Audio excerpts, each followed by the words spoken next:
Proizvodnja nafte ima veliku potrebu za vodom i sirovinama. Zbog toga su rafinerije nafte uglavnom smeštene u blizini skladišta ugljovodenika, distributivnih cevovoda i luka. Sirova nafta se obično naftovodima transportuje do rafinerije. Uz pomoć cevnih peći zagreva se do gasnog stanja i prelazi u destilacioni toranj. Nafta je smešavina nekoliko hiljada vrsta zasićenih ugljovodenika. Procesom rafinisanja oni se razdvajaju u različite frakcije. Postoje dva postupka prerade nafte. Proizvodi jednog postupka prerade nafte su ulja, motorno gorivo i lož ulje, a drugog su maziva. Proizvodnja ulja se zasniva na osobini da komponente nafte imaju različite tačke ključanja, tako da se frakcionom destilacijom sirova nafta može razdvojiti na sastavne komponente.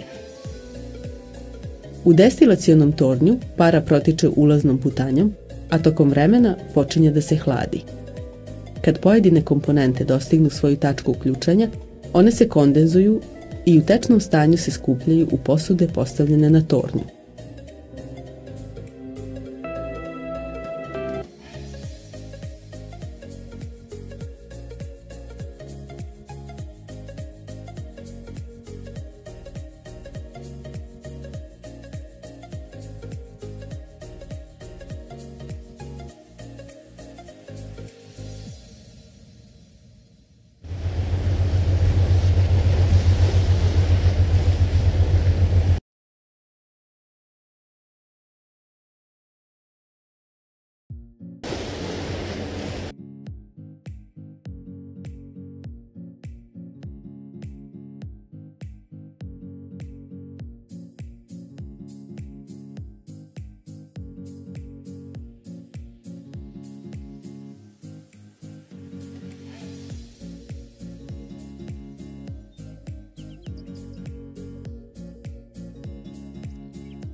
Parna mašina je toplotni motor koji energiju vodene pare transformiše u mehanički rad. Prva zabeležena mašina vođena vodenom parom bila je Heronova kugla ili eolipile u antičkom dobu. Međutim, procvat parnih mašina nastupio je u modernom dobu. Krajem 17. veka Denis Papin je konstruisao prvu klipnu parnu mašinu opremljenu sigurnosnim ventilom. Njegovi savremenici, Thomas Savery i Thomas Newcomen, tvorci su prve industrijske parne mašine u Engleskoj. Usavršavanje konstrukcije parne mašine, kao i njen široki spektar upotrebe, vezuju se za škotskog inženjera i pronalazača Jamesa Watta.